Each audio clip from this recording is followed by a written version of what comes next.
वाहिगुरु जी का खालसा वाहिगुरु जी की फतेह। आदाब सत श्री अकाल राम राम। वीडियो शुरू करने तो पहला ये सबनों मैं साफ साफ कह देवां कि इस वीडियो का मकसद किसी धर्म या किसी श्रद्धा भावना नूं ठेस पहुँचाउण दा नहीं है। प्यारो, अज की गल है सनातन धर्म अते प्याज और लसन की। जिवें आप जी नूं पता है कि श्राद्ध चल रहे, श्राद्धां दे विच तां उक्का ही सनातन धर्म दे विच लसन ते प्याज वरतना वर्जित है, मनाही है। क्यों है, कातों है, किस लिए है, इन्ना माड़ा क्यों है प्याज? आओ करिए विचार। सनातन धर्म के मुताबिक, उन्हां दे शास्त्रियां मुताबिक, उन्हां दे विद्वानां मुताबिक, जिवें पहलां गल कर लीए बागेश्वर धाम का जिहड़ा पंडित है, शास्त्री है, जिहदा नाम धीरेंद्र शास्त्री है, उस दे मुताबिक वो अपने प्रवचनां दे विच कहंदा कि यह किसी राक्षस की, जिवें राहु राक्षस की मल तो गंदगी तो पैदा होए हुए हैं, इसलिए ये वर्जित हैं। एक होर है जिहदा नाम शायद देवकी ठाकर है, वो इन्हां दा आचार्य है। वो कहता है कि ये राक्षस के खून तो मिज तो बने हैं। ये वो कहता गंदगी तो बने हैं, ये कहता खून मिज तो बने हैं। लसन ते प्याज इसलिए माड़े हैं। एक होर है इन्हां दा आचार्य, वो कहता है कि यह जिवें अग्न पुराण का हवाला दे के कहता है भी होम जग करते करते एक ब्राह्मणी ने गां के टुकड़े नूं मांस नूं अलग कढ़ लिया, खाण वास्ते उन्हें भुख लगी सी, पर पता लग गया, फिर उन्हें भगा के परे सुट दिता। जिहड़ा टुकड़ा सी उहदे मांस तो बन गया, पैदा हो गया प्याज, ते जिहड़ी उहदी हड्डी सी वो तो लसन पैदा होया। इस करके वर्जित है सनातन धर्म दे विच। एक होर है सज्जन इन्हां दा शास्त्री, वो कहता है कि जदों मोहनी अवतार देवतिਆਂ ਨੂੰ ਅੰਮ੍ਰਿਤ ਵਰਤਾ ਰਿਹਾ ਸੀ, ਸਮੁੰਦਰ ਦਾ ਮੰਥਨ ਹੋਇਆ, ਅੰਮ੍ਰਿਤ ਨਿਕਲਿਆ। ਇੱਕ ਰਾਹੂ ਨਾਮ ਦਾ ਰਾਖਸ਼ ਸੀ, ਉਹਨੇ ਦੇਵਤਿਆਂ ਦੀ ਲਾਈਨ ਵਿੱਚ ਬੈਠ ਕੇ ਧੋਖੇ ਨਾਲ ਅੰਮ੍ਰਿਤ ਪੀ ਲਿਆ। ਅੰਮ੍ਰਿਤ ਹਲੇ ਉਹਦੇ ਗਾਟੇ ਤੱਕ ਹੀ ਸੀ। ਮੋਹਣੀ ਅਵਤਾਰ ਨੇ, ਭਗਵਾਨ ਨੇ ਉਹਦਾ ਗਲਾ ਕੱਢ ਦਿੱਤਾ। ਜਿਹੜੀਆਂ ਬੂੰਦਾਂ ਖੂਨ ਦੀਆਂ ਉਹਦੀਆਂ ਟਪਕੀਆਂ, ਇੱਕ ਬੂੰਦ ਤੋਂ ਲਸਣ ਤੇ ਦੂਸਰੀ ਬੂੰਦ ਤੋਂ ਪਿਆਜ਼ ਪੈਦਾ ਹੋਇਆ। ਇਹ ਰਾਖਸ਼ ਦਾ ਖੂਨ ਹੈ, ਇਸ ਕਰਕੇ ਵਰਜਿਤ ਹੈ। ਸੋ आदि इस तरह होर भी बड़े इन्हां दे विद्वान हैं जिहड़े गल्लां करदे हन। पर विचार लाओ भी चारां दी मैं गल करिए, चारां दे इन्हां दे आपसी विचार आपस विच मेल नहीं खा रहे। एक विचार तो होवे, एक कहंदा राक्षस दे मल तो, दूजा कहंदा मिज तो, तीजा कहंदा है जदों गौ जग हो रहा सीगा, हवन दे विचों जिहड़ी मां दा टुकड़ा कढ़िया गया, ये गऊ दे मांस तो पैदा हुंदा है। दूसरा कहंदा है राहु दे रक्त तो पैदा हुंदा है। इस तरह सो किते ना किते मन टपला खा जाता है। सो हुण आपां गल करिए, जिवें ये कहंदे हन कि एक होर वजह दसदे ने कि इन्हां नूं खाण दे नाल तामसी गुण आउंदा है, काम वासना विच बंदा लिप्त हो जाता है। सो जे गल करिए भी इन्हां दे खाण दे नाल काम वासनावां पैदा हुंदियां, बंदा तामसी बनदा है, तां इस तरीके दे नाल तां जिवें घिओ है, दुध है, तो इन्हां दे खाण दे नाल भी काम वासनावां उत्पन्न हुंदियां हन। जिवें बहुत सारे जिवें हाथी है, घोड़े हैं, पंछी हैं, ये तो आलू प्याज ते लसन नहीं खाते। इन्हां विच काम वासनावां बहुत हैं, तामस है इन्हां दे विच भी। इस तरीके दे नाल फिर किते ना किते गल सोचनी पवेगी भी गल सच है या झूठ है। सो जे हुण आपां बाणी दे जरिए देखिए, क्योंकि बाणी तां पानी दा पानी, दुध दा दुध करदी है। बाणी सानूं इन्हां भरमां विचों बाहर कढदी है। बाणी कहंदी है बाबा होर खाना खुशी खुआर, जित खादा तन पी ली है, मन में चले बेकार। लसण तां की जे कुछ होर खाने भी खावांगे जिद ते खाण दे नाल भाई मन दे विच विकार पैदा हो जाण, तन दे विच रोग पैदा हो जाण। ज़्यादा खाण दे नाल भी ये गल्लां हो जांदियां ने, भावें दुध है भावें घिओ है, फिर लसण ते प्याज की गल नहीं रहिंदी। नहीं, बाणी कहंदी है खाना पीना पवित्र है, दितों रिज़्क संभाहे। भाई रब दीआं सुगातां ने, खाना पीना पवित्र है, आपां किवें बुराई कर सकते हैं खाण वाले पदार्थां की। सो हुण गल एक होर करिए भी ये शास्त्री कहंदे हन भी जिन्हां पदार्थां दे विच ਲਸਣ ਤੇ ਪਿਆਜ਼ ਹੁੰਦਾ ਹੈ, ਉਹਨਾਂ ਨੂੰ ਦੇਵਤਿਆਂ ਦਾ ਭੋਗ ਨਹੀਂ ਲੱਗਦਾ, ਭਗਵਾਨ ਦਾ ਭੋਗ ਨਹੀਂ ਲੱਗਦਾ, ਦੇਵਤੇ ਨੇੜੇ ਨਹੀਂ ਆਉਂਦੇ। ਤੇ ਹੁਣ ਜੇ ਵਿਗਿਆਨਕ ਤਰੀਕੇ ਦੇ ਨਾਲ ਦੇਖੀਏ, ਲਸਣ ਦੇ ਵਿੱਚ ਵੀ ਜਲ ਹੈ, ਪਿਆਜ਼ ਦੇ ਵਿੱਚ ਵੀ ਹੈ, ਹਵਾ ਵੀ ਹੈ ਤੇ ਅਗਨ ਤੱਤ ਵੀ ਹੈ। ਜਿਵੇਂ ਜਦੋਂ ਆਪਾਂ ਸਾੜਦੇ ਹਾਂ ਤਾਂ ਸੜ ਜਾਂਦੇ ਹਨ। ਤਾਂ ਇਹਨਾਂ ਤਿੰਨਾਂ ਨੂੰ ਸਨਾਤਨ ਧਰਮ ਵੀ ਮੰਨਦਾ, ਹੋਰ ਧਰਮ ਵੀ ਮੰਨਦੇ ਹਨ। ਪਾਣੀ ਨੂੰ ਵੀ ਦੇਵਤਾ ਮੰਨਿਆ ਹੈ, ਪੌਣ ਨੂੰ ਵੀ, ਹਵਾ ਨੂੰ ਵੀ ਦੇਵਤਾ ਮੰਨਿਆ ਹੈ ਤੇ ਅਗਨ ਨੂੰ ਵੀ ਦੇਵਤਾ ਮੰਨਿਆ ਹੈ। ਉਹ ਤਾਂ ਪਹਿਲਾਂ ਹੀ ਇਹਨਾਂ ਦੋਨਾਂ ਵਿੱਚ ਮੌਜੂਦ ਨੇ। ਫਿਰ ਦੇਵਤੇ ਦੀ ਨਾਰਾਜ਼ਗੀ ਤਾਂ ਕਿਤੇ ਜ਼ਾਹਰ ਹੀ ਨਹੀਂ ਕੀਤੀ ਜਾਂਦੀ। ਸੋ ਇਹ ਗੱਲ ਵੀ ਵਿਚਾਰਨ ਵਾਲੀ ਹੈ, ਕਿਉਂਕਿ ਜੇ ਪੌਣ ਹੋਵੇਗੀ, ਹਵਾ ਹੋਵੇਗੀ, ਆਕਸੀਜਨ ਹੋਵੇਗੀ, ਤਾਂ ਹੀ ਇਹਨਾਂ ਵਿੱਚੋਂ ਗੰਧ ਆਉਂਦੀ ਹੈ, ਸੁਗੰਧ ਆਉਂਦੀ ਹੈ ਇਹਨਾਂ ਪਦਾਰਥਾਂ ਦੇ ਵਿੱਚੋਂ, ਲਸਣ ਤੇ ਪਿਆਜ਼ ਦੇ ਵਿੱਚੋਂ। ਇਸ ਕਰਕੇ ਗੱਲ ਕਿਤੇ ਨਾ ਕਿਤੇ ਵਿਚਾਰਨ ਵਾਲੀ ਹੈ ਵੀ ਦੇਵਤਾ ਤਾਂ ਪਹਿਲਾਂ ਹੀ ਇਹਦੇ ਵਿੱਚ ਮੌਜੂਦ ਹੈ। ਸੋ ਜੇ ਹੁਣ ਗੱਲ ਕਰੀਏ ਕਿ ਇਹਨਾਂ ਦੇ ਗੁਣਾਂ ਦੀ, ਇਹਨਾਂ ਵਿੱਚ ਗੁਣ ਬਹੁਤ ਨੇ, ਜਿਵੇਂ ਲਸਣ ਦੇ ਗੁਣ। ਸੋ ਗੁਰੂ ਘਰ ਦੇ ਵਿੱਚ ਲੰਗਰਾਂ ਵਿੱਚ ਇਹ ਦੋਨੇ ਚੀਜ਼ਾਂ ਪੈਂਦੀਆਂ ਨੇ, ਭੋਗ ਵੀ ਲੱਗਦਾ ਹੈ, ਹਰਿਮੰਦਰ ਸਾਹਿਬ ਵੀ ਤੇ ਹੋਰ ਗੁਰੂ ਘਰਾਂ ਦੇ ਵਿੱਚ ਵੀ ਲੰਗਰਾਂ ਵਿੱਚ ਵਰਤੇ ਜਾਂਦੇ ਨੇ। ਇੱਥੋਂ ਤੱਕ ਜਿਵੇਂ ਗੁਰੂ ਘਰ ਦੇ ਲੰਗਰਾਂ ਵਿੱਚ ਜਿਵੇਂ ਕੜੀ ਹੈ, ਉਸ ਨੂੰ ਅੰਮ੍ਰਿਤ ਹੀ ਕਿਹਾ ਹੈ, ਅੰਮ੍ਰਿਤ ਦੇ ਸਮਾਨ, ਉਹਦੇ ਵਿੱਚ ਵੀ ਲਸਣ ਪਿਆਜ਼ ਪੈਂਦਾ ਹੈ, ਭੋਗ ਵੀ ਲੱਗਦੇ ਹਨ। ਸੋ ਇਸ ਤਰੀਕੇ ਦੇ ਨਾਲ ਜਿਵੇਂ ਹੁਣ ਦੇਖਿਆ ਜਾਵੇ ਵੀ ਇਹ 7000 ਸਾਲ ਤੋਂ ਵੀ ਇਹਨੂੰ ਇਨਸਾਨ ਵਰਤਦਾ ਆ ਰਿਹਾ ਹੈ ਤੇ ਇਹਦੇ ਵਿੱਚ ਗੁਣ ਇੰਨੇ ਹਨ, ਜੇ ਆਪਾਂ ਗੁਣਾਂ ਨੂੰ ਦੇਖੀਏ ਤਾਂ ਕੋਈ ਅੰਤ ਨਹੀਂ ਹੈ। ਇਹਦੇ ਗੁਣ ਬੈਕਟੀਰੀਆ ਤੇ ਜੀਵਾਣੂਆਂ ਨੂੰ ਬੈਕਟੀਰੀਆ ਅਤੇ ਜੀਵਾਣੂਆਂ ਨੂੰ ਖਤਮ ਕਰਦਾ ਹੈ। ਇਹਦੀ ਵਾਸ਼ਨਾ ਵੀ ਤੇ ਖੁਦ ਆਪ ਵੀ, ਇੰਨੇ ਗੁਣ ਨੇ। ਤੇ ਖੂਨ ਦੀਆਂ ਗੰਢਾਂ ਬਣਨ ਤੋਂ ਰੋਕਦਾ ਹੈ, ਸਾਹ ਦੇ ਰੋਗੀਆਂ ਵਾਸਤੇ ਵਰਦਾਨ ਹੈ, ਜੋੜਾਂ ਦੇ ਦਰਦਾਂ ਵਾਸਤੇ ਵਰਦਾਨ ਹੈ, ਲਾਭਕਾਰੀ ਹੈ। ਲਸਣ ਵਿੱਚੋਂ ਆਉਣ ਵਾਲੀ ਸੁਗੰਧ ਹੀ, ਗੰਧ ਕਹਿ ਲਓ, ਸੁਗੰਧ ਕਹਿ ਲਓ, ਬਹੁਤ ਗੁਣਕਾਰੀ ਹੈ। ਜਿਵੇਂ ਸਾਡੇ ਇੱਕ ਪੰਜਾਬੀ ਗਾਇਕ ਨੇ ਵੀ ਕਿਹਾ, ਜਿਉਂ ਗੁਣਕਾਰੀ ਹੁੰਦਾ ਬਦਬੂ ਲਸਣ ਦੀ ਗੰਢੇ ਦਾ, ਭਾਵ ਇਹਦੀ ਤਾਂ ਸੁਗੰਧ ਵੀ ਬਹੁਤ ਗੁਣਕਾਰੀ ਹੁੰਦੀ ਹੈ। ਇਸ ਕਰਕੇ ਕਿਤੇ ਨਾ ਕਿਤੇ ਗੱਲ ਵਿਚਾਰਨ ਵਾਲੀ ਹੈ। ਪੇਟ ਦੇ ਕੈਂਸਰ ਵਾਸਤੇ, ਪੇਟ ਦੇ ਰੋਗਾਂ ਵਾਸਤੇ, ਗਠੀਏ ਵਾਸਤੇ ਤੇ ਗੰਜੇਪਣ ਵਾਸਤੇ ਬਹੁਤ ਫਾਇਦੇਮੰਦ ਹੈ। ਸੋ ਹੁਣ ਇਹ ਵਿਚਾਰਨ ਵਾਲੀ ਗੱਲ ਹੈ, ਜਿਹੜੇ ਪਦਾਰਥਾਂ ਦੇ ਵਿੱਚ ਇੰਨੇ ਗੁਣ ਹੋਣ, ਆਪਾਂ ਉਹਨਾਂ ਨੂੰ ਕਿਵੇਂ ਬੁਰਾ ਕਹਿ ਸਕਦੇ ਹਾਂ, ਸੋਚਣ ਵਾਲੀ ਗੱਲ ਹੈ। ਸੋ ਕਿਤੇ ਨਾ ਕਿਤੇ ਮਨ ਇਸ ਗੱਲ ਦੇ ਉੱਤੇ ਆ ਕੇ ਸ਼ੰਕਾ ਜ਼ਾਹਰ ਕਰਦਾ ਹੈ ਵੀ ਇਹ ਜਾਂ ਤਾਂ ਵਿਦਵਾਨ ਝੂਠੇ ਨੇ ਜਾਂ ਫਿਰ ਇਹ ਸ਼ਾਸਤਰੀ, ਜਾਂ ਤਾਂ ਪੜ੍ਹੇ ਲਿਖੇ ਝੂਠੇ ਨੇ ਜਾਂ ਫਿਰ ਇਹ ਸ਼ਾਸਤਰੀ, ਦੋਨਾਂ ਵਿੱਚੋਂ ਕੋਈ ਤਾਂ ਝੂਠਾ ਹੈ। ਤੇ ਬਾਣੀ ਨੇ ਤਾਂ ਸਾਫ਼-ਸਾਫ਼ ਹੀ ਕਹਿ ਦਿੱਤਾ, ਸਾਡੇ ਸਿੱਖਾਂ ਨੂੰ ਤਾਂ ਕਈ ਵਿਚਾਰ ਦੀ ਕਰਨੀ ਚਾਹੀਦੀ ਇਹਦੇ ਖਾਣ ਵਾਸਤੇ, ਭਰਮ ਵਿੱਚ ਨਹੀਂ ਪੈਣਾ ਚਾਹੀਦਾ, ਕਿਉਂਕਿ ਬਾਣੀ ਤਾਂ ਪਹਿਲਾਂ ਹੀ ਭਰਮਾਂ ਤੋਂ ਸਾਨੂੰ ਮੁਕਤ ਕਰਦੀ ਹੈ। ਬਾਕੀ ਭਾਰਤ ਹੀ ਨਹੀਂ, ਦੱਖਣੀ ਕੋਰੀਆ, ਅਮਰੀਕਾ, ਯੂਨਾਨ ਤੇ ਬੰਗਲਾਦੇਸ਼, ਯੂਕਰੇਨ ਆਦਿ ਇਹਨਾਂ ਦੇਸ਼ਾਂ ਵਿੱਚ ਬਹੁ ਗਿਣਤੀ ਵਿੱਚ ਇਹਦੀ ਪੈਦਾਇਸ਼ ਹੁੰਦੀ ਹੈ। ਸੋ ਹੁਣ ਗੱਲ ਕਰੀਏ ਆਪਾਂ ਪਿਆਜ਼ ਦੀ। ਪਿਆਜ਼ ਵੀ ਵਰਜਿਤ ਹੈ ਸਨਾਤਨ ਧਰਮ ਦੇ ਵਿੱਚ, ਕਿਉਂਕਿ ਪਿਆਜ਼ ਬਾਰੇ ਵੀ ਕਿਹਾ ਗਿਆ ਵੀ ਇਹ ਕੁੱਤੇ ਦੇ ਅੰਡਕੋਸ਼ ਤੋਂ ਬਣਿਆ। ਹਾਂ, ਮੈਂ ਭੁੱਲ ਗਿਆ ਸੀ, ਇੱਕ ਸ਼ਾਸਤਰੀ ਕਹਿੰਦਾ ਹੈ, ਵਿਦਵਾਨ ਇਹਨਾਂ ਦਾ, ਸਨਾਤਨ ਧਰਮ ਵਾਲਿਆਂ ਦਾ, ਕਿ ਲਸਣ ਕੁੱਤੇ ਦੇ ਨੋਹਾਂ ਤੋਂ ਅਤੇ ਪਿਆਜ਼ ਕੁੱਤੇ ਦੇ ਅੰਡਕੋਸ਼ ਤੋਂ ਬਣਿਆ ਹੈ।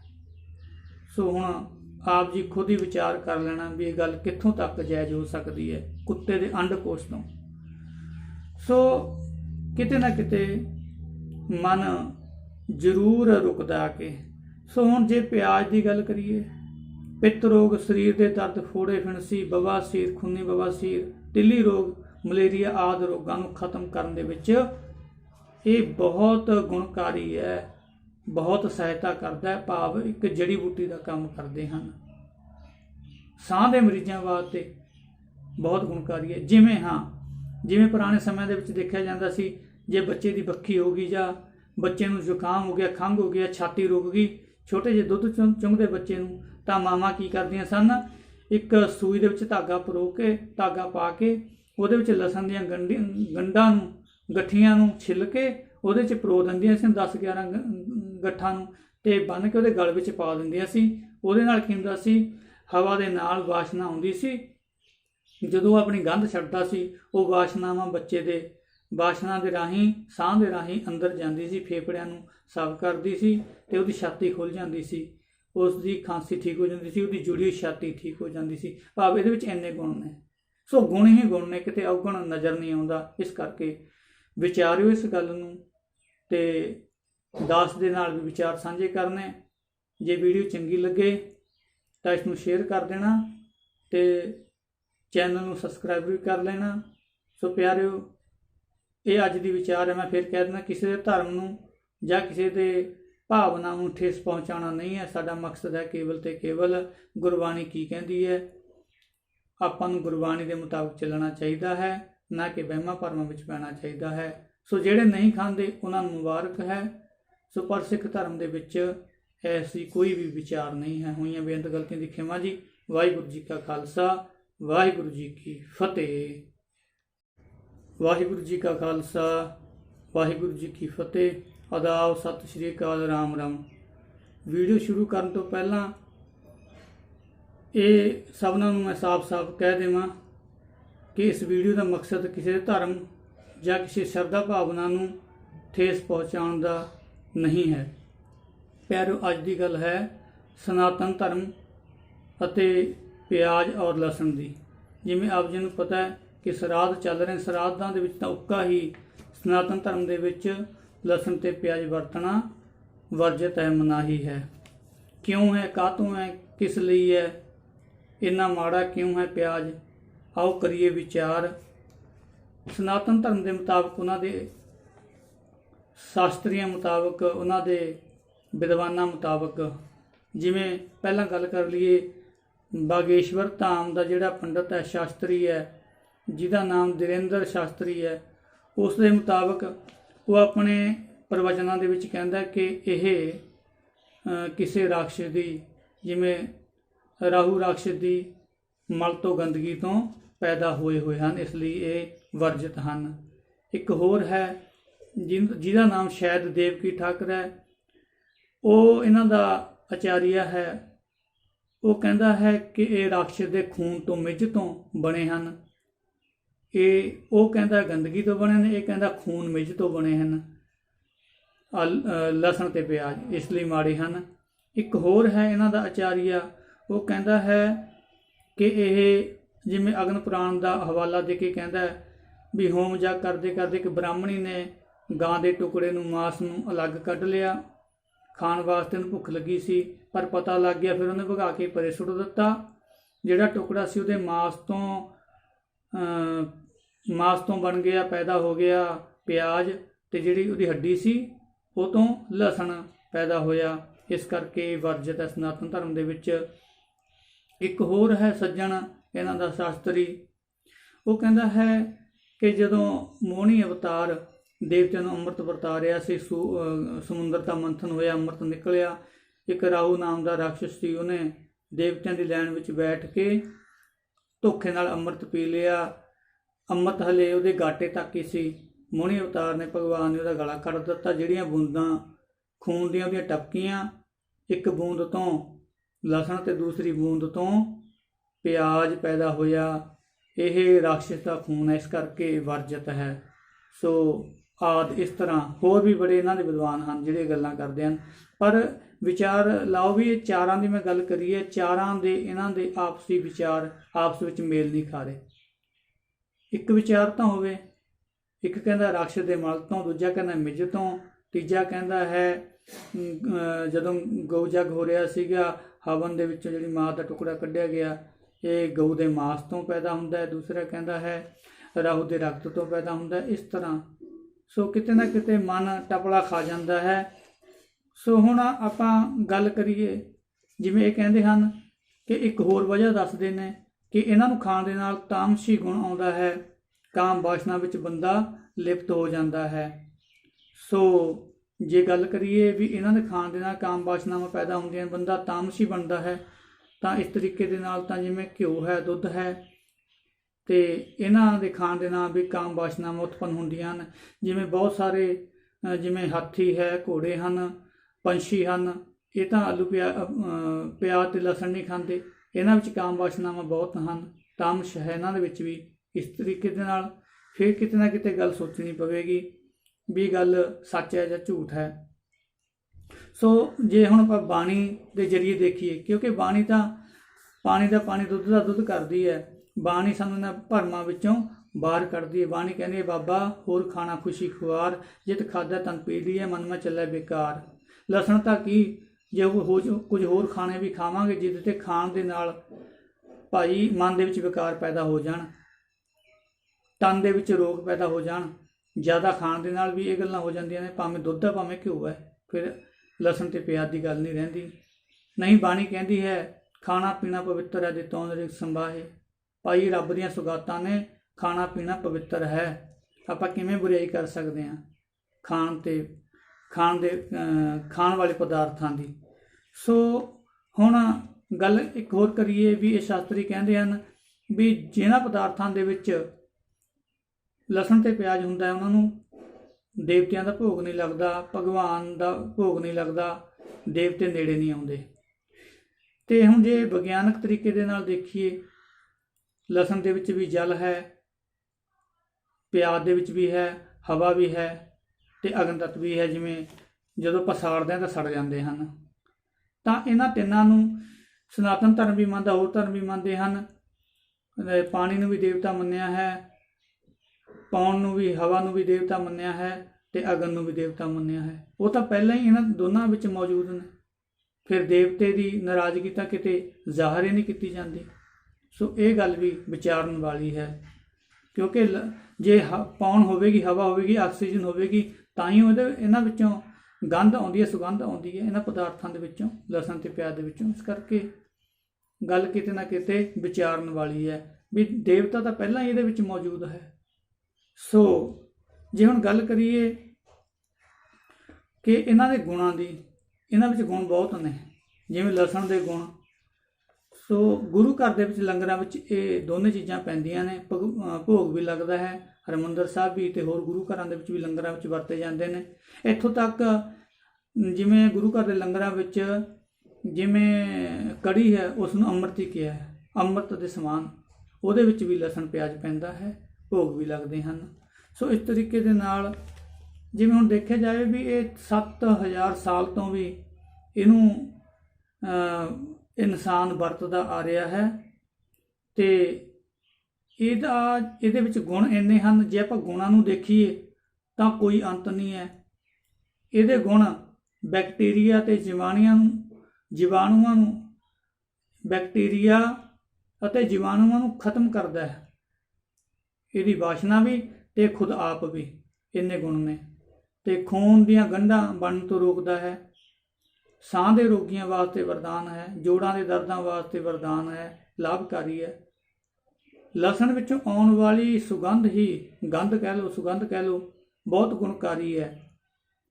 ਜਿਵੇਂ ਸਾਡੇ ਇੱਕ ਪੰਜਾਬੀ ਗਾਇਕ ਨੇ ਵੀ ਕਿਹਾ, ਜਿਉਂ ਗੁਣਕਾਰੀ ਹੁੰਦਾ ਬੁਦਬੂ ਲਸਣ ਦੀ ਗੰਢੇ ਦਾ, ਭਾਵ ਇਹਦੀ ਤਾਂ ਸੁਗੰਧ ਵੀ ਬਹੁਤ ਗੁਣਕਾਰੀ ਹੁੰਦੀ ਹੈ। ਇਸ ਕਰਕੇ ਕਿਤੇ ਨਾ ਕਿਤੇ ਗੱਲ ਵਿਚਾਰਨ ਵਾਲੀ ਹੈ। ਪੇਟ ਦੇ ਕੈਂਸਰ ਵਾਸਤੇ, ਪੇਟ ਦੇ ਰੋਗਾਂ ਵਾਸਤੇ, ਗਠੀਏ ਵਾਸਤੇ ਤੇ ਗੰਜੇਪਣ ਵਾਸਤੇ ਬਹੁਤ ਫਾਇਦੇਮੰਦ ਹੈ। ਸੋ ਹੁਣ ਇਹ ਵਿਚਾਰਨ ਵਾਲੀ ਗੱਲ ਹੈ, ਜਿਹੜੇ ਪਦਾਰਥਾਂ ਦੇ ਵਿੱਚ ਇੰਨੇ ਗੁਣ ਹੋਣ, ਆਪਾਂ ਉਹਨਾਂ ਨੂੰ ਕਿਵੇਂ ਬੁਰਾ ਕਹਿ ਸਕਦੇ ਹਾਂ, ਸੋਚਣ ਵਾਲੀ ਗੱਲ ਹੈ। ਸੋ ਕਿਤੇ ਨਾ ਕਿਤੇ ਮਨ ਇਸ ਗੱਲ ਦੇ ਉੱਤੇ ਆ ਕੇ ਸ਼ੰਕਾ ਜ਼ਾਹਰ ਕਰਦਾ ਹੈ ਵੀ ਇਹ ਜਾਂ ਤਾਂ ਵਿਦਵਾਨ ਝੂਠੇ ਨੇ ਜਾਂ ਫਿਰ ਇਹ ਸ਼ਾਸਤਰੀ, ਜਾਂ ਤਾਂ ਪੜ੍ਹੇ ਲਿਖੇ ਝੂਠੇ ਨੇ ਜਾਂ ਫਿਰ ਇਹ ਸ਼ਾਸਤਰੀ, ਦੋਨਾਂ ਵਿੱਚੋਂ ਕੋਈ ਤਾਂ ਝੂਠਾ ਹੈ। ਤੇ ਬਾਣੀ ਨੇ ਤਾਂ ਸਾਫ਼-ਸਾਫ਼ ਹੀ ਕਹਿ ਦਿੱਤਾ, ਸਾਡੇ ਸਿੱਖਾਂ ਨੂੰ ਤਾਂ ਕਈ ਵਿਚਾਰ ਦੀ ਕਰਨੀ ਚਾਹੀਦੀ ਇਹਦੇ ਖਾਣ ਵਾਸਤੇ, ਭਰਮ ਵਿੱਚ ਨਹੀਂ ਪੈਣਾ ਚਾਹੀਦਾ, ਕਿਉਂਕਿ ਬਾਣੀ ਤਾਂ ਪਹਿਲਾਂ ਹੀ ਭਰਮਾਂ ਤੋਂ ਸਾਨੂੰ ਮੁਕਤ ਕਰਦੀ ਹੈ। ਬਾਕੀ ਭਾਰਤ ਹੀ ਨਹੀਂ, ਦੱਖਣੀ ਕੋਰੀਆ, ਅਮਰੀਕਾ, ਯੂਨਾਨ ਤੇ ਬੰਗਲਾਦੇਸ਼, ਯੂਕਰੇਨ ਆਦਿ ਇਹਨਾਂ ਦੇਸ਼ਾਂ ਵਿੱਚ ਬਹੁ ਗਿਣਤੀ ਵਿੱਚ ਇਹਦੀ ਪੈਦਾਇਸ਼ ਹੁੰਦੀ ਹੈ। ਸੋ ਹੁਣ ਗੱਲ ਕਰੀਏ ਆਪਾਂ ਪਿਆਜ਼ ਦੀ। ਪਿਆਜ਼ ਵੀ ਵਰਜਿਤ ਹੈ ਸਨਾਤਨ ਧਰਮ ਦੇ ਵਿੱਚ, ਕਿਉਂਕਿ ਪਿਆਜ਼ ਬਾਰੇ ਵੀ ਕਿਹਾ ਗਿਆ ਵੀ ਇਹ ਕੁੱਤੇ ਦੇ ਅੰਡਕੋਸ਼ ਤੋਂ ਬਣਿਆ। ਹਾਂ, ਮੈਂ ਭੁੱਲ ਗਿਆ ਸੀ, ਇੱਕ ਸ਼ਾਸਤਰੀ ਕਹਿੰਦਾ ਹੈ, ਵਿਦਵਾਨ ਇਹਨਾਂ ਦਾ, ਸਨਾਤਨ ਧਰਮ ਵਾਲਿਆਂ ਦਾ, ਕਿ ਲਸਣ ਕੁੱਤੇ ਦੇ ਨੋਹਾਂ ਤੋਂ ਅਤੇ ਪਿਆਜ਼ ਕੁੱਤੇ ਦੇ ਅੰਡਕੋਸ਼ ਤੋਂ ਬਣਿਆ ਹੈ। ਸੋ ਹੁਣ ਆਪ ਜੀ ਖੁਦ ਹੀ ਵਿਚਾਰ ਕਰ ਲੈਣਾ ਵੀ ਇਹ ਗੱਲ ਕਿੱਥੋਂ ਤੱਕ ਜਾਇਜ਼ ਹੋ ਸਕਦੀ ਹੈ, ਕੁੱਤੇ ਦੇ ਅੰਡਕੋਸ਼ ਤੋਂ। ਸੋ ਕਿਤੇ ਨਾ ਕਿਤੇ ਮਨ ਜ਼ਰੂਰ ਰੁਕਦਾ ਆ ਕੇ। ਸੋ ਹੁਣ ਜੇ ਪਿਆਜ਼ ਦੀ ਗੱਲ ਕਰੀਏ, ਪਿੱਤ ਰੋਗ, ਸਰੀਰ ਦੇ ਦਰਦ, ਫੋੜੇ, ਫਿਣਸੀ, ਬਵਾਸੀਰ, ਖੂਨੀ ਬਵਾਸੀਰ, ਤਿੱਲੀ ਰੋਗ, ਮਲੇਰੀਆ ਆਦਿ ਰੋਗਾਂ ਨੂੰ ਖਤਮ ਕਰਨ ਦੇ ਵਿੱਚ ਇਹ ਬਹੁਤ ਗੁਣਕਾਰੀ ਹੈ, ਬਹੁਤ ਸਹਾਇਤਾ ਕਰਦਾ ਹੈ। ਭਾਵ ਇੱਕ ਜੜੀ ਬੂਟੀ ਦਾ ਕੰਮ ਕਰਦੇ ਹਨ। ਸਾਹ ਦੇ ਮਰੀਜ਼ਾਂ ਵਾਸਤੇ ਬਹੁਤ ਗੁਣਕਾਰੀ ਹੈ। ਜਿਵੇਂ ਪੁਰਾਣੇ ਸਮਿਆਂ ਦੇ ਵਿੱਚ ਦੇਖਿਆ ਜਾਂਦਾ ਸੀ, ਜੇ ਬੱਚੇ ਦੀ ਬੱਖੀ ਹੋ ਗਈ ਜਾਂ ਬੱਚੇ ਨੂੰ ਜ਼ੁਕਾਮ ਹੋ ਗਿਆ, ਖੰਘ ਹੋ ਗਿਆ, ਛਾਤੀ ਰੁਕ ਗਈ, ਛੋਟੇ ਜਿਹੇ ਦੁੱਧ ਚੁੰਘਦੇ ਬੱਚੇ ਨੂੰ, ਤਾਂ ਮਾਵਾਂ ਕੀ ਕਰਦੀਆਂ ਸਨ, ਇੱਕ ਸੂਈ ਦੇ ਵਿੱਚ ਧਾਗਾ ਪਾ ਕੇ ਉਹਦੇ ਵਿੱਚ ਲਸਣ ਦੀਆਂ ਗੰਢਾਂ ਨੂੰ, ਗੱਠੀਆਂ ਨੂੰ ਛਿੱਲ ਕੇ ਉਹਦੇ 'ਚ ਪਰੋ ਦਿੰਦੀਆਂ ਸੀ 10-11 ਗੱਠਾਂ ਨੂੰ, ਤੇ ਬੰਨ੍ਹ ਕੇ ਉਹਦੇ ਗਲ ਵਿੱਚ ਪਾ ਦਿੰਦੀਆਂ ਸੀ। ਉਹਦੇ ਨਾਲ ਕੀ ਹੁੰਦਾ ਸੀ, ਹਵਾ ਦੇ ਨਾਲ ਵਾਸ਼ਨਾ ਆਉਂਦੀ ਸੀ।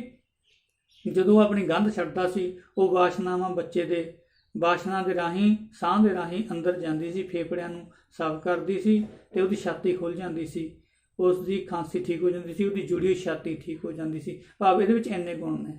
ਸੋ ਗੁਣ ਹੀ ਗੁਣ ਨੇ, ਕਿਤੇ ਅਵਗੁਣ ਨਜ਼ਰ ਨਹੀਂ ਆਉਂਦਾ। ਇਸ ਕਰਕੇ ਵਿਚਾਰਿਓ ਇਸ ਗੱਲ ਨੂੰ, ਤੇ ਦਾਸ ਦੇ ਨਾਲ ਵੀ ਵਿਚਾਰ ਸਾਂਝੇ ਕਰਨੇ।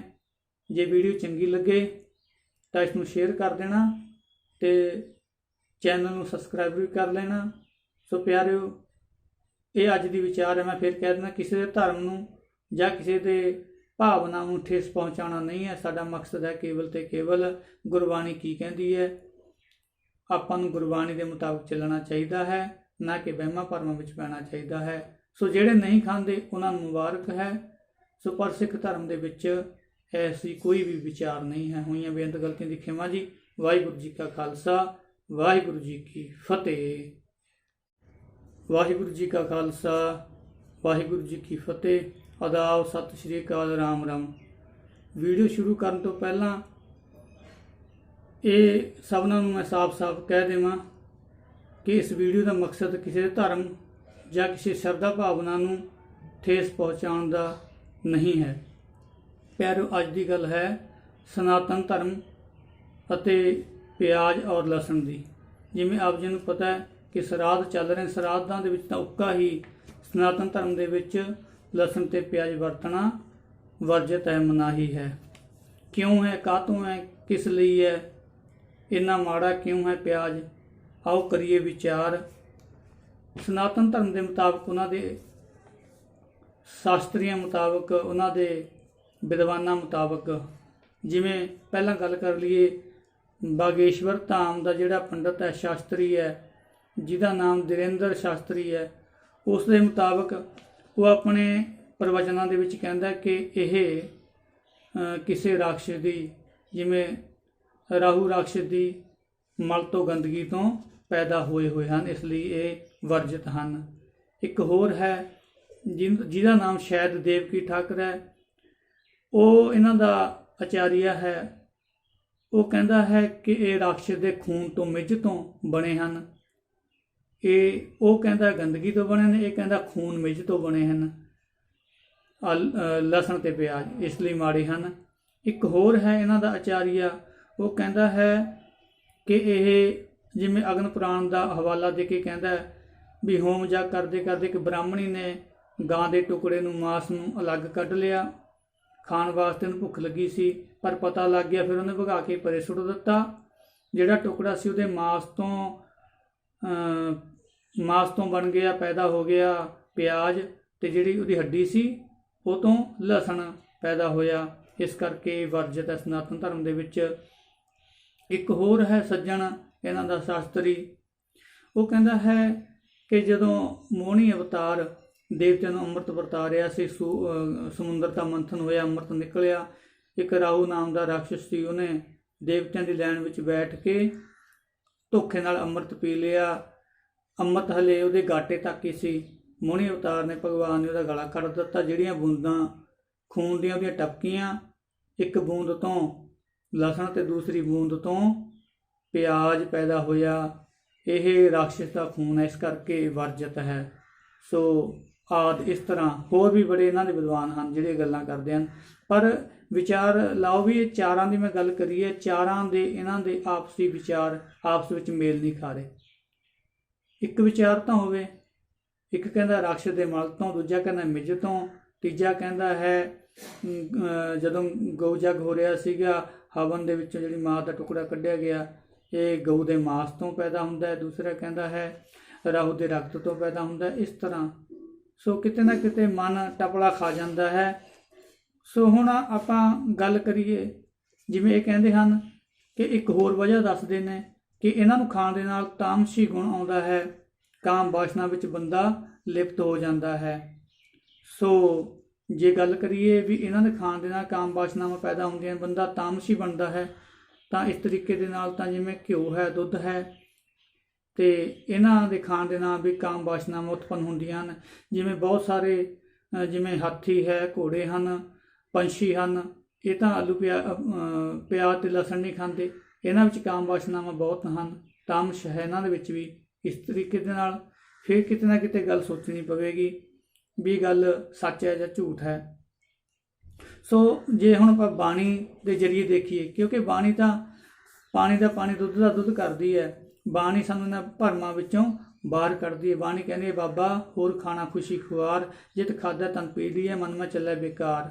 ਲਸਣ ਤਾਂ ਕੀ, ਜੇ ਕੁਝ ਹੋਰ ਖਾਣੇ ਵੀ ਖਾਵਾਂਗੇ ਜਿਹਦੇ ਤੇ ਖਾਣ ਦੇ ਨਾਲ ਭਾਈ ਮਨ ਦੇ ਵਿੱਚ ਵਿਕਾਰ ਪੈਦਾ ਹੋ ਜਾਣ, ਤਨ ਦੇ ਵਿੱਚ ਰੋਗ ਪੈਦਾ ਹੋ ਜਾਣ। ਜ਼ਿਆਦਾ ਖਾਣ ਦੇ ਨਾਲ ਵੀ ਇਹ ਗੱਲਾਂ ਹੋ ਜਾਂਦੀਆਂ ਨੇ, ਭਾਵੇਂ ਦੁੱਧ ਹੈ ਭਾਵੇਂ ਘਿਓ ਹੈ, ਫਿਰ ਲਸਣ ਤੇ ਪਿਆਜ਼ ਦੀ ਗੱਲ ਨਹੀਂ ਰਹਿੰਦੀ। ਨਹੀਂ, ਬਾਣੀ ਕਹਿੰਦੀ ਹੈ ਖਾਣਾ ਪੀਣਾ ਪਵਿੱਤਰ ਹੈ, ਦਿੱਤੋਂ ਰਿਕ ਸੰਭਾਹੇ। ਭਾਈ ਰੱਬ ਦੀਆਂ ਸੁਗਾਤਾਂ ਨੇ, ਖਾਣਾ ਪੀਣਾ ਪਵਿੱਤਰ ਹੈ। ਆਪਾਂ ਕਿਵੇਂ ਬੁਰਾਈ ਕਰ ਸਕਦੇ ਹਾਂ ਖਾਣ ਵਾਲੇ ਪਦਾਰਥਾਂ ਦੀ।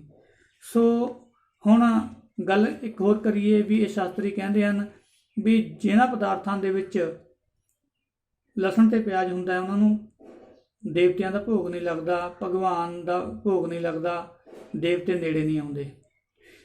ਤੇ ਹੁਣ ਜੇ ਵਿਗਿਆਨਕ ਤਰੀਕੇ ਦੇ ਨਾਲ ਦੇਖੀਏ, ਲਸਣ ਦੇ ਵਿੱਚ ਵੀ ਜਲ ਹੈ, ਪਿਆਜ਼ ਦੇ ਵਿੱਚ ਵੀ ਹੈ, ਹਵਾ ਵੀ ਹੈ ਤੇ ਅਗਨ ਤੱਤ ਵੀ ਹੈ। ਜਿਵੇਂ ਜਦੋਂ ਆਪਾਂ ਸਾੜਦੇ ਹਾਂ ਤਾਂ ਸੜ ਜਾਂਦੇ ਹਨ। ਤਾਂ ਇਹਨਾਂ ਤਿੰਨਾਂ ਨੂੰ ਸਨਾਤਨ ਧਰਮ ਵੀ ਮੰਨਦਾ, ਹੋਰ ਧਰਮ ਵੀ ਮੰਨਦੇ ਹਨ। ਪਾਣੀ ਨੂੰ ਵੀ ਦੇਵਤਾ ਮੰਨਿਆ ਹੈ, ਪੌਣ ਨੂੰ ਵੀ, ਹਵਾ ਨੂੰ ਵੀ ਦੇਵਤਾ ਮੰਨਿਆ ਹੈ ਤੇ ਅਗਨ ਨੂੰ ਵੀ ਦੇਵਤਾ ਮੰਨਿਆ ਹੈ। ਉਹ ਤਾਂ ਪਹਿਲਾਂ ਹੀ ਇਹਨਾਂ ਦੋਨਾਂ ਵਿੱਚ ਮੌਜੂਦ ਨੇ। ਫਿਰ ਦੇਵਤੇ ਦੀ ਨਾਰਾਜ਼ਗੀ ਤਾਂ ਕਿਤੇ ਜ਼ਾਹਰ ਹੀ ਨਹੀਂ ਕੀਤੀ ਜਾਂਦੀ। ਸੋ ਇਹ ਗੱਲ ਵੀ ਵਿਚਾਰਨ ਵਾਲੀ ਹੈ, ਕਿਉਂਕਿ ਜੇ ਪੌਣ ਹੋਵੇਗੀ, ਹਵਾ ਹੋਵੇਗੀ, ਆਕਸੀਜਨ ਹੋਵੇਗੀ, ਤਾਂ ਹੀ ਇਹਨਾਂ ਵਿੱਚੋਂ ਗੰਧ ਆਉਂਦੀ ਹੈ, ਸੁਗੰਧ ਆਉਂਦੀ ਹੈ ਇਹਨਾਂ ਪਦਾਰਥਾਂ ਦੇ ਵਿੱਚੋਂ, ਲਸਣ ਤੇ ਪਿਆਜ਼ ਦੇ ਵਿੱਚੋਂ। ਇਸ ਕਰਕੇ ਗੱਲ ਕਿਤੇ ਨਾ ਕਿਤੇ ਵਿਚਾਰਨ ਵਾਲੀ ਹੈ ਵੀ ਦੇਵਤਾ ਤਾਂ ਪਹਿਲਾਂ ਹੀ ਇਹਦੇ ਵਿੱਚ ਮੌਜੂਦ ਹੈ। ਸੋ ਜੇ ਹੁਣ ਗੱਲ ਕਰੀਏ ਕਿ ਇਹਨਾਂ ਦੇ ਗੁਣਾਂ ਦੀ, ਇਹਨਾਂ ਵਿੱਚ ਗੁਣ ਬਹੁਤ ਨੇ। ਜਿਵੇਂ ਲਸਣ ਦੇ ਗੁਣ, ਸੋ ਗੁਰੂ ਘਰ ਦੇ ਵਿੱਚ ਲੰਗਰਾਂ ਵਿੱਚ ਇਹ ਦੋਨੇ ਚੀਜ਼ਾਂ ਪੈਂਦੀਆਂ ਨੇ। ਭੋਗ ਵੀ ਲੱਗਦਾ ਹੈ ਹਰਿਮੰਦਰ ਸਾਹਿਬ ਵੀ, ਤੇ ਹੋਰ ਗੁਰੂ ਘਰਾਂ ਦੇ ਵਿੱਚ ਵੀ ਲੰਗਰਾਂ ਵਿੱਚ ਵਰਤੇ ਜਾਂਦੇ ਨੇ। ਇੱਥੋਂ ਤੱਕ ਜਿਵੇਂ ਗੁਰੂ ਘਰ ਦੇ ਲੰਗਰਾਂ ਵਿੱਚ ਜਿਵੇਂ ਕੜੀ ਹੈ, ਉਸ ਨੂੰ ਅੰਮ੍ਰਿਤ ਹੀ ਕਿਹਾ ਹੈ, ਅੰਮ੍ਰਿਤ ਦੇ ਸਮਾਨ। ਉਹਦੇ ਵਿੱਚ ਵੀ ਲਸਣ ਪਿਆਜ਼ ਪੈਂਦਾ ਹੈ, ਭੋਗ ਵੀ ਲੱਗਦੇ ਹਨ। ਸੋ ਇਸ ਤਰੀਕੇ ਦੇ ਨਾਲ ਜਿਵੇਂ ਹੁਣ ਦੇਖਿਆ ਜਾਵੇ ਵੀ ਇਹ 7000 ਸਾਲ ਤੋਂ ਵੀ ਇਹਨੂੰ ਇਨਸਾਨ ਵਰਤਦਾ ਆ ਰਿਹਾ ਹੈ ਤੇ ਇਹਦੇ ਵਿੱਚ ਗੁਣ ਇੰਨੇ ਹਨ, ਜੇ ਆਪਾਂ ਗੁਣਾਂ ਨੂੰ ਦੇਖੀਏ ਤਾਂ ਕੋਈ ਅੰਤ ਨਹੀਂ ਹੈ। ਇਹਦੇ ਗੁਣ ਬੈਕਟੀਰੀਆ ਤੇ ਜੀਵਾਣੂਆਂ ਨੂੰ ਬੈਕਟੀਰੀਆ ਅਤੇ ਜੀਵਾਣੂਆਂ ਨੂੰ ਖਤਮ ਕਰਦਾ ਹੈ। ਇਹਦੀ ਵਾਸ਼ਨਾ ਵੀ ਤੇ ਖੁਦ ਆਪ ਵੀ, ਇੰਨੇ ਗੁਣ ਨੇ। ਤੇ ਖੂਨ ਦੀਆਂ ਗੰਢਾਂ ਬਣਨ ਤੋਂ ਰੋਕਦਾ ਹੈ, ਸਾਹ ਦੇ ਰੋਗੀਆਂ ਵਾਸਤੇ ਵਰਦਾਨ ਹੈ, ਜੋੜਾਂ ਦੇ ਦਰਦਾਂ ਵਾਸਤੇ ਵਰਦਾਨ ਹੈ, ਲਾਭਕਾਰੀ ਹੈ। ਲਸਣ ਵਿੱਚੋਂ ਆਉਣ ਵਾਲੀ ਸੁਗੰਧ ਹੀ, ਸੁਗੰਧ ਕਹਿ ਲਓ, ਬਹੁਤ ਗੁਣਕਾਰੀ ਹੈ। ਜਿਵੇਂ ਸਾਡੇ ਇੱਕ ਪੰਜਾਬੀ ਗਾਇਕ ਨੇ ਵੀ ਕਿਹਾ, ਜਿਉਂ ਗੁਣਕਾਰੀ ਹੁੰਦਾ ਬੁਦਬੂ ਲਸਣ ਦੀ ਗੰਢੇ ਦਾ। ਭਾਵ ਇਹਦੀ ਤਾਂ ਸੁਗੰਧ ਵੀ ਬਹੁਤ ਗੁਣਕਾਰੀ ਹੁੰਦੀ ਹੈ। ਇਸ ਕਰਕੇ ਕਿਤੇ ਨਾ ਕਿਤੇ ਗੱਲ ਵਿਚਾਰਨ ਵਾਲੀ ਹੈ। ਪੇਟ ਦੇ ਕੈਂਸਰ ਵਾਸਤੇ, ਪੇਟ ਦੇ ਰੋਗਾਂ ਵਾਸਤੇ, ਗਠੀਏ ਵਾਸਤੇ ਤੇ ਗੰਜੇਪਣ ਵਾਸਤੇ ਬਹੁਤ ਫਾਇਦੇਮੰਦ ਹੈ। ਸੋ ਹੁਣ ਇਹ ਵਿਚਾਰਨ ਵਾਲੀ ਗੱਲ ਹੈ, ਜਿਹੜੇ ਪਦਾਰਥਾਂ ਦੇ ਵਿੱਚ ਇੰਨੇ ਗੁਣ ਹੋਣ ਆਪਾਂ ਉਹਨਾਂ ਨੂੰ ਕਿਵੇਂ ਬੁਰਾ ਕਹਿ ਸਕਦੇ ਹਾਂ, ਸੋਚਣ ਵਾਲੀ ਗੱਲ ਹੈ। ਸੋ ਕਿਤੇ ਨਾ ਕਿਤੇ ਮਨ ਇਸ ਗੱਲ ਦੇ ਉੱਤੇ ਆ ਕੇ ਸ਼ੰਕਾ ਜ਼ਾਹਰ ਕਰਦਾ ਹੈ ਵੀ ਇਹ ਜਾਂ ਤਾਂ ਵਿਦਵਾਨ ਝੂਠੇ ਨੇ ਜਾਂ ਫਿਰ ਇਹ ਸ਼ਾਸਤਰੀ, ਜਾਂ ਤਾਂ ਪੜ੍ਹੇ ਲਿਖੇ ਝੂਠੇ ਨੇ ਜਾਂ ਫਿਰ ਇਹ ਸ਼ਾਸਤਰੀ, ਦੋਨਾਂ ਵਿੱਚੋਂ ਕੋਈ ਤਾਂ ਝੂਠਾ ਹੈ।